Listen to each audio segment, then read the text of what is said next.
Hey, it's me, Vay, back with another prototype video. And guess what? I'm sick again. Seems like every other video, I'm sick. Not bad sick, my throat just kind of hurts. So if I sound a little off this video, that's why.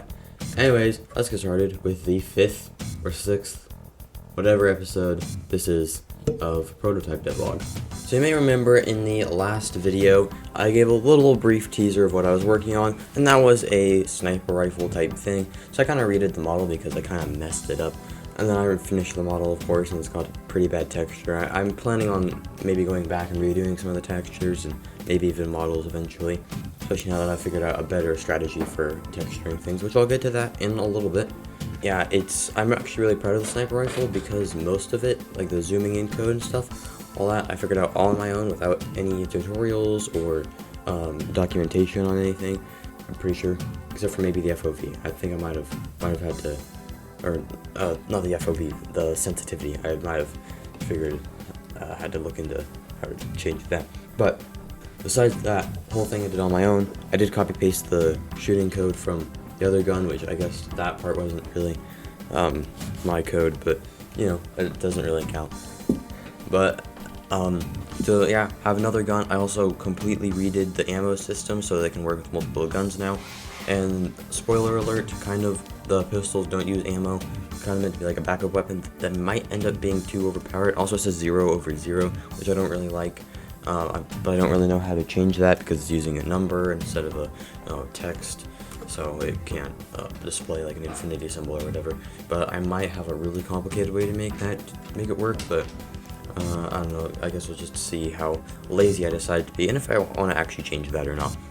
But that's that. I also added some sounds to it. You may recognize the sounds. I don't know if I'll play the sounds, but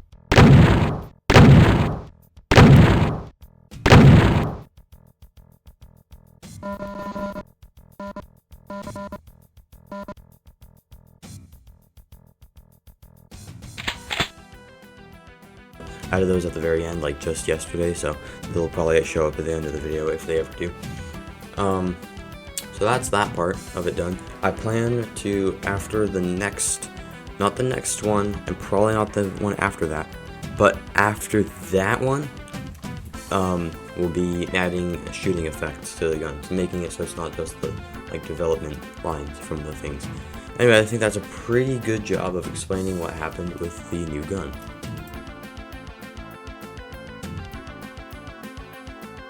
So then afterward, I forgot what I did. That's right, I did a menu. I haven't done the options settings quite yet, but it's a pretty, I like it. It's pretty simple. It's kind of like stylized. I don't know, I had a few different variations, color variations and things I wanted to go with, but I decided to go red on red because, well, it's for a reason you'll probably find out way in the future if I ever get around to doing it. But basically the menus are I think I'm gonna make them red, but cut that part out. So that's that. It took a while to figure out how to do some of the stuff. It says game title because I'm thinking of making I'm gonna save that for making a custom logo for the name of the game. And then the options menu, I was going to do a FOV slider, or sensitivity slider. I keep getting mixed up for some reason. But I had a problem where I couldn't transfer the variable between one map, which is the menu, and the actual gameplay map. And they're supposed to be able to use like a game state, or game, something like that. I can't think of the word. But if you know what I'm talking about, you know what I'm talking about. But I can store a variable for the entire game. But that just didn't work, so that was disappointing, so I just deleted that.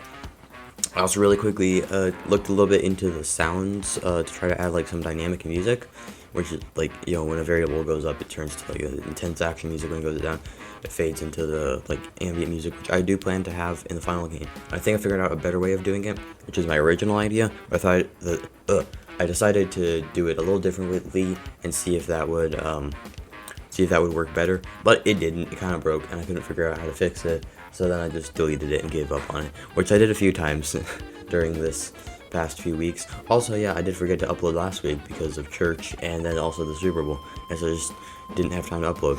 So That's a bit disappointing, but I did get a lot of stuff done. So I believe that's it with the menu and things.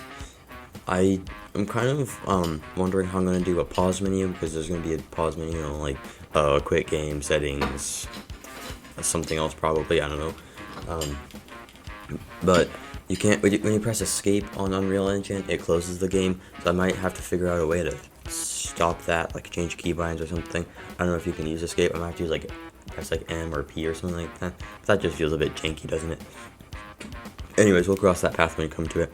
I might save the options, the settings menu for a little bit later, because it shouldn't be something too difficult to do. Just follow a tutorial. But yeah, and yep. Anyways, so then what else I did? I decided to do a little bit more things, working up to what I'm going to be doing in the next video, or I guess in between now and the next video, which I'll get to that in a little bit, just trust me.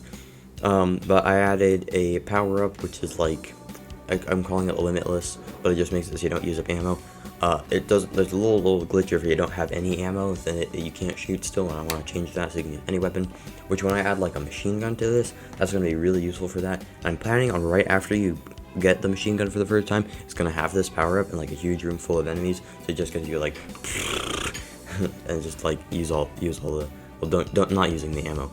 But I made this cool like thing where your screen turns red and kind of like flashes out when it's done, when the power up's running out. So I think that's pretty cool. And then I also added, I don't remember if I added any new ammo pickups since last time. I don't think I did, but if I did, then I did. But I also added armor abilities, which they look like, well, I'm not going to say what they're supposed to be, because I think it's more fun if you just kind of have to figure out what they look like, or what they're meant to be. They kind of look like blue leaves, at least that's what my brother said. But it turned out exactly how I was expecting it to. So I guess that's a good thing. But just with blue little spinning things, and those give you a little bit of armor. So armor's in the game now. It doesn't work yet because there's no enemies, which there will be by next episode, because that's what I'm going to work on over the course of probably the next 2 episodes. Maybe I'll get it done in 1 episode, depending on how fast I can work. But the main thing I don't want to do is modeling and animating. I don't like modeling and animating. Modeling's usually fine, so that's just something I kind of figured out how to use Blender for that bit. But the only animation I've done is the really bad, like breathing animation and shooting animation, which are really simple for the arms. And that took me a while to figure out how to do that. Speaking of animations, real quick, I did want to add like a little like intro screen that said like VVV games or something like that, and then it fade out, but I couldn't figure out how to do that, so I just stopped and deleted that. Again, another example of me doing that. I might do that more in the future, we'll have to wait and find out. Anyways, I don't want to have to model a human, but I guess I'm probably going to do a few attempts on that just to make sure. This is going to be like the base model for all the enemies, most of the enemies, not all of them. But this is going to be like the base human model, and also for the player as well. And then the animations, I think I can probably get away with making them look a bit robotic, since they are, of course, robots, not actual people. So that'll make things a bit easier than normal animating. But yeah, I'm still not looking forward to that, and the texturing is not going to be fun either. But I did figure out a better strategy for doing that. It was the original strategy I used, but then I forgot how I did it, but I figured it out again. So that's a lot easier now. Anyways, kind of getting sidetracked. I don't know, I haven't looked too much into AI stuff in Unreal Engine, but we'll cross that bridge when it comes to it. But for now, I will see you in a couple of weeks. Goodbye.